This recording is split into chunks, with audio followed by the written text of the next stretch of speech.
आप सभी का स्वागत है क्यूएनएस टीवी में। मैं हूं आंचल मिस्कीन और आप जुड़े हैं हमारे साथ हमारे इस क्विक न्यूज़ रिपोर्ट में, जहां हम आप सभी के सामने एक इन्फॉर्मेशन लेकर हाजिर हुए हैं जो अभी अभी खबरों में सामने देखने को मिली है। हम आपको बताएं तो ये जो खबर है ये बेसिकली अनएम्प्लॉयमेंट से जुड़ी है, और ये जो खबर है इसमें कुछ डेटा सामने आया है जिसमें ये बात सामने आई है, जिसमें ये बेसिकली पता चला है कि अनएम्प्लॉयमेंट की दरें जे.एंड.के में किस तरह से आगे बढ़ रही हैं। अब अगर हम आपको बताएं तो इसमें जो फिगर्स हैं वो जुलाई अगस्त के महीने को कंपेयर किया गया है, और इसमें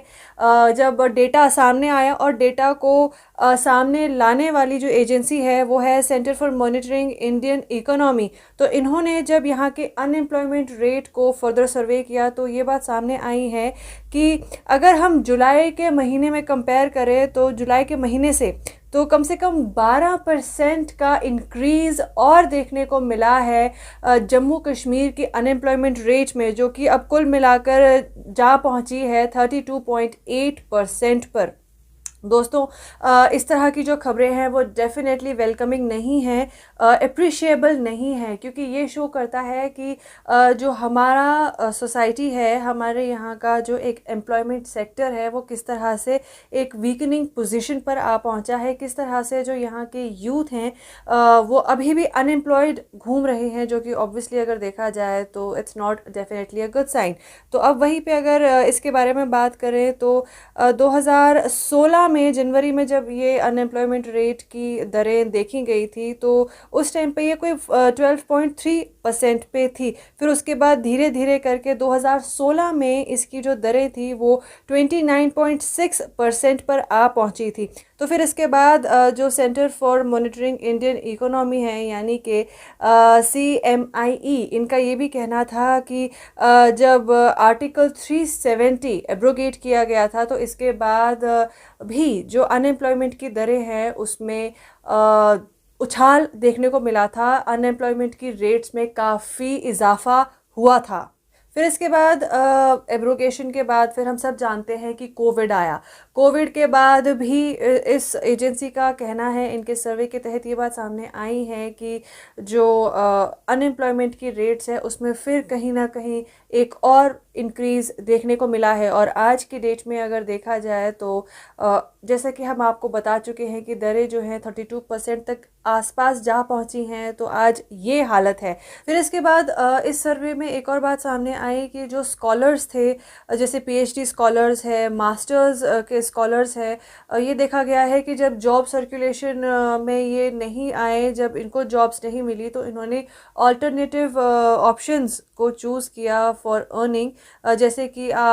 टी स्टॉल्स को शुरू किया, ठेला डाल दिया। तो ये एक तरीके का इस सर्वे पे बात सामने आई है कि पढ़े लिखे जो स्कॉलर्स है,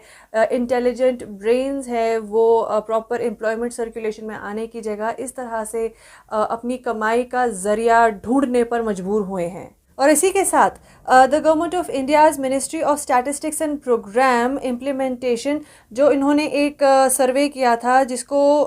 जो किस सर्वे के तहत था वो the periodic labour force survey, इसमें ये बात सामने आई थी कि जो जम्मू कश्मीर की अनएम्प्लॉयमेंट फिगर्स है अमंग एजुकेटेड यूथ वो 46.3% तक जा पहुंची थी। यानी कि अब अगर ये फिगर्स देखें, जिस तरह से हम बार बार इस बात को सामने ला रहे हैं, अगर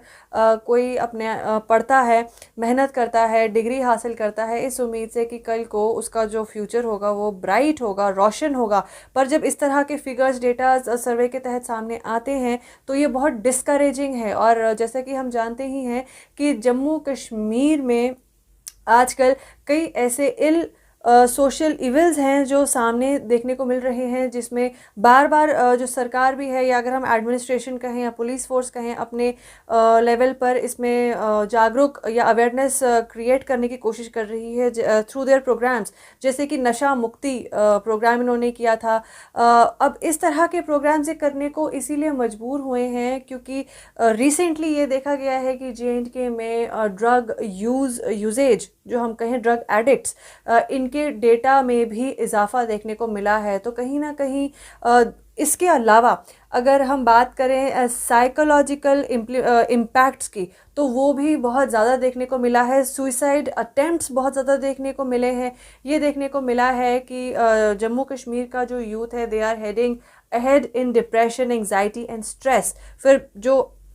इसको झेल नहीं पाते वो सुइसाइड कमिट करते हैं, जिसकी काफ़ी सारी रिपोर्ट्स हम अनफॉर्चुनेटली आप तक पहुंचाते हैं किसी ना किसी ज़रिए से। तो ये जो क्लब करके ये फैक्टर्स हैं, कहीं ना कहीं अगर देखें तो एक पढ़ा लिखा इंसान जो अपने बेहतर कल की उम्मीद से आज मेहनत करता है, जब वो पूरा नहीं होता तो वो इन्हीं कहते हैं ना एक हार्डशिप्स, या जैसे अगर हम कहें कि ड्रग यूज़ करना, ड्रग्स की ओर जाना, या साइकोलॉजिकल इम्पैक्ट के घेरे में आना, इन सब से जूझने लगता है। और ये कहीं ना कहीं एक सिटीज़न वाइज हेल्थ अगर देखा जाए, एक सोशल हेल्थ की अगर हम बात करें, तो ये कोई अच्छा इंडिकेशन नहीं है। तो अब जो इस तरह के डेटा सामने आए हैं, ये हमारा आज है, हमारा कल नहीं है। This is not a future. हमारा फ्यूचर हम बेहतर कर सकते हैं। अब ये डेटा सामने आया यानी कि ये एक रेड अलर्ट है, एक वार्निंग साइन है फॉर द एडमिनिस्ट्रेशन की वो किसी ना किसी तरीके से जो है एम्प्लॉयमेंट जनरेशन की और एम्फेसिस दे, कोशिश करें कि इस तरह से जॉब्स क्रिएट की जाएं जिससे जो ये अनएम्प्लॉयड यूथ है ये उसमें एनरोल हो सके। नहीं तो एंटरप्रेन्योरल अपॉर्चुनिटीज़ ऐसी क्रिएट की जाए, ऐसे एनवायरनमेंट या ऐसी अपॉर्चुनिटीज़ सामने दी जाएं, ऐसे मौके दिए जाएं जिससे ऐसे यूथ जो हैं इसे प्रोडक्टिवली और वाइजली यूज़ करके अपने कल को बेहतर बनाने की ओर ले जा सकते हैं। तो उम्मीद है कि ये जो डेटा है इसको अनदेखा नहीं किया जाएगा। उम्मीद है कि इस डेटा को नज़र में रखते हुए जो कि हमारे एम्प्लॉयमेंट के तौर से अगर जो हमारा आने वाला कल है वो बेहतर होगा, इसमें और इजाफा हमें उम्मीद है कि और देखने को नहीं मिलेगा। दोस्तों, अगर इसी तरह से अगर कोई और रिपोर्ट हमारे सामने आती है तो हम वो आप सभी के सामने लेकर ज़रूर हाजिर होंगे। तब तक के लिए आप बने रहिए बाकी खबरों के लिए QNS TV के साथ। Take good care of yourselves. Bye bye.